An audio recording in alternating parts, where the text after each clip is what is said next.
Good morning all of you. Lesson number 3 geography, इसको आगे continue करते हैं बेटे।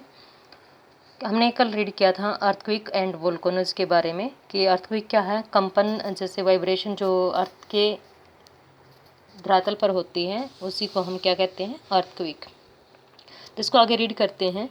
Although earthquake can not be predicted, कि जो अर्थक्वेक है इसके बारे में हम पहले कोई भविष्यवाणी नहीं कर सकते। The impact can certainly be minimised if we are prepared beforehand. अगर हमें इसके बारे में पहले से जानकारी है तो हम क्या कर सकते हैं, इसकी होने वाली हानि को कम से कम कर सकते हैं। Some common earthquake prediction methods adopted locally by people, यानी सामान्यतः अर्थक्वेक की भविष्यवाणी के बारे में जो आम लोग हैं, आपके दादा दादी या फिर उनके भी ग्रैंड पेरेंट्स, उनके द्वारा कुछ सामान्य या स्थानीय विधि जो है वो मानते थे, धारणाएं कि ऐसा होने से भूकंप जो है वो आता है। इंक्लूडिंग स्टडिंग एनिमल्स बिहेवियर, जिसमें पशुओं के व्यवहार, जैसे पशु हैं उछल कूद करना स्टार्ट कर देते हैं। Fish in the pond get agitated, और मछलियाँ किनारों पर आ जाती हैं। Snake comes to the surface, और जो सांप हैं वो अपने बिल से बाहर निकल आते हैं। ये एक आपको डायग्राम, ये पिक दिखाई गई है, अर्थक्वेक की केस स्टडी है, और ये है भुज की, जो कि गुजरात में है। और 2001 में यहाँ पर एक काफ़ी विनाशकारी अर्थक्वेक आया था, जो कि उसकी स्पीड 6.9 रिक्टर स्केल होता है, जिस पर अर्थक्वेक की स्पीड को मापा जाता है। यहाँ पर मेजरमेंट की गई थी वो स्पीड 6.9। नेक्स्ट है अर्थक्वेक प्रिपेयर्डनेस, कि जो हम अर्थक्वेक आता है उसके बारे में क्या क्या सावधानियां बरत सकते हैं। Where to take shelter during an earthquake, कि जब कभी भूकंप आता है तो हमें कहाँ पर शरण लेना या बैठना या खड़े हो जाना चाहिए। फर्स्ट, सेफ स्पॉट, जो कि सेफ जोन हमारे लिए। अंडर अ किचन काउंटर, जैसे कि किचन में काउंटर होते हैं उसके नीचे बैठ जाएं। टेबल और desk against an inside corner और वॉल, टेबल होती हैं, डेस्क हैं, या फिर जो दीवार और कॉर्नर हैं, ठीक है, उन कॉर्नर में हमें खड़े हो जाना चाहिए। स्टे अवे फ्रॉम, किन चीज़ों से बचना चाहिए, दूर रहना चाहिए।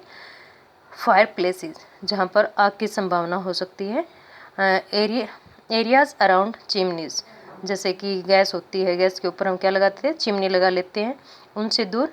Windows that shelter including mirrors and pictures frames, हमें जैसे कि शीशा होता है, कांच जहाँ पर होता है विंडोज़ में, या फिर वैसे घर पे यूज़ करते हैं, दीवार घड़ी हो सकती है, फ्रेम हो सकता है, तो उनसे भी दूर, क्योंकि वो कंपन से गिर जाएंगे तो हमें उनसे चोट लग सकती है। Be prepared, separate awareness amongst your friend and family members, आपको अपने परिवार, अपने फ्रेंडों के साथ अवेयरनेस फैलानी चाहिए इन चीज़ों से बचने के लिए। And face any desert confidently, अगर कोई भी ऐसी आपदा आती है, प्राकृतिक आपदा, तो आप उससे कैसे बच सकते हो।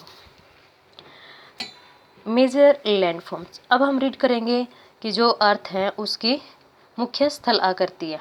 Landscape is being continuously worn away by two process weathering and erasing, कि जो स्थल आकृतियाँ हैं अपक्षय और अपर्दन नामक जो प्रक्रियाएं होती हैं, इसके कारण ये विघटित होने से बनती हैं।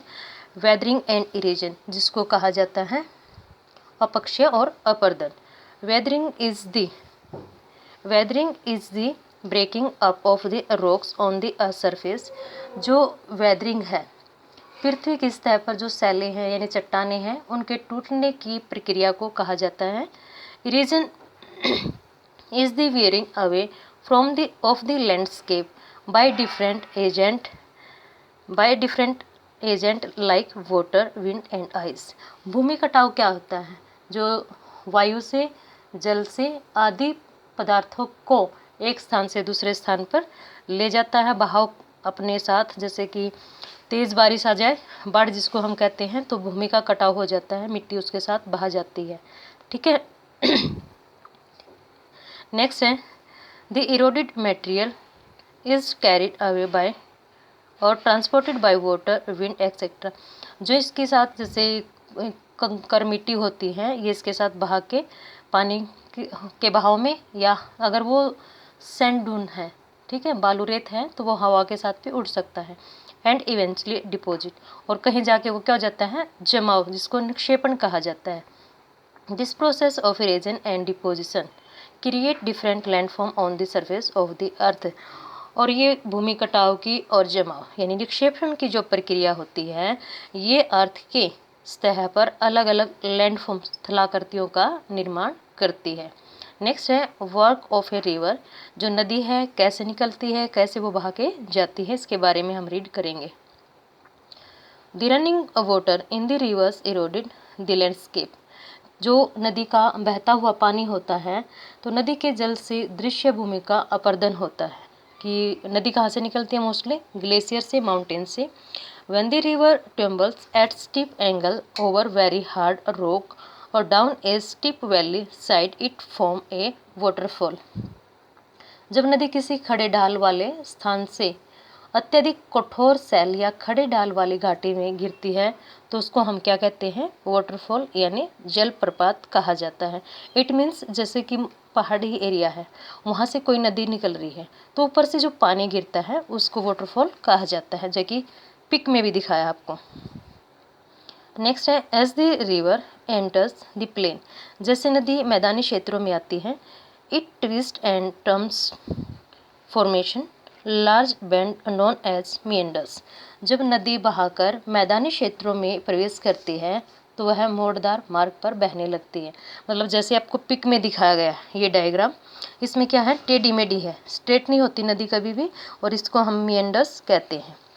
Due to continuous erosion and deposition, यानी भूमि कटाव लगातार और जो निक्षेपण होता है along the side of the meanders. Meanders मतलब जो ये वाली एरिया होता है, ठीक है, ये वाला, फिर ये बन गया, फिर ये बन गया, यहाँ पर मिट्टी गाद जो है वो जमा हो जाती है।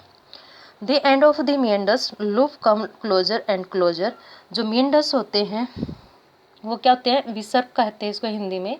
इसके बाद विसर्पों के किनारों पर जो अपर्दन निक्षेपण शुरू हो जाते हैं, विसर्प के सिरे जो है वो क्या हो जाते हैं, लूप होना स्टार्ट हो जाते हैं, और जैसे जैसे वो उसके निकट आते हैं, देखो इसको बता रहा है ये, जैसे ये गड्ढे हैं तो इनमें जब गाद आएगी पानी के साथ तो यहाँ रुक जाएगी, तो ये क्या है, इससे दूर होना स्टार्ट हो जाते हैं। In due course of time, यानी समय के साथ the meanders loop cuts off from the river. अब ये देखो ये वाला, ठीक है, ऐसे ये वाला कि जब लॉन्ग टाइम हो जाता है तो धीरे धीरे करके ये क्या हो जाते हैं, मीएंडर्स नदी से अलग हो जाते हैं, ठीक है, cut off from the reverse, यानी इससे अलग हिस्सा बन जाता है। And form A cut off lake, और इसका एक झील का निर्माण हो जाता है, ये साइड में है, जिसको ओक्सबो लेक भी कहा जाता है। At times the river overflow its bank, कभी कभार जैसे हम देखते हैं कि बाढ़ ज़्यादा आ जाती है तो नदी ओवरफ्लो हो जाती है। This leads to the flooding of the neighbouring areas, तो आसपास का जो एरिया होता है उसमें क्या जाती है, बाढ़ आ जाती है पानी के ज़्यादा होने के कारण। As it falls it deposit layer of fine soil and other materials called sediment along its bank. तो हम देखते हैं जब नदियों में पानी जाता होता है, फ्लड जिसको कहते हैं कि बाढ़ आ गई, तो किनारों से वो पानी साइड वाले खेत या एरिया में जाता है, और जो उनके साथ मटेरियल होता है जो कि बहा के आती है, कंकर बजरी जो होते हैं, उसके कारण अन्य पदार्थों का आसपास वाले एरिया में क्या हो जाता है, जमाव हो जाता है, और ऐसे मिट्टी पदार्थों को अवसाद यानी सेडिमेंट्स कहा जाता है। This lead to the formation of a flat fertile flood plain, और इस प्रकार से समतल उपजाऊ बाढ़कृत मैदान का निर्माण होता है। The raised banks are called levees, और ऐसे जो निर्मित मैदान होते हैं उसको तटबंध कहा जाता है। As the river approaches this sea the speed of the following water decreases, तो जैसे नदी आगे पहुंचती है, अपने सफ़र को आगे लेके जाती है, तो वैसे वैसे उसकी स्पीड क्या हो जाती है, डिक्रीज, कम हो जाती है, क्योंकि पानी का बहाव कम हो जाता है। नदी से छोटी कैनल्स जिसको कहते हैं वो निकल जाती हैं और बहाव कम हो जाता है। ठीक है, okay, thank you, have a nice day.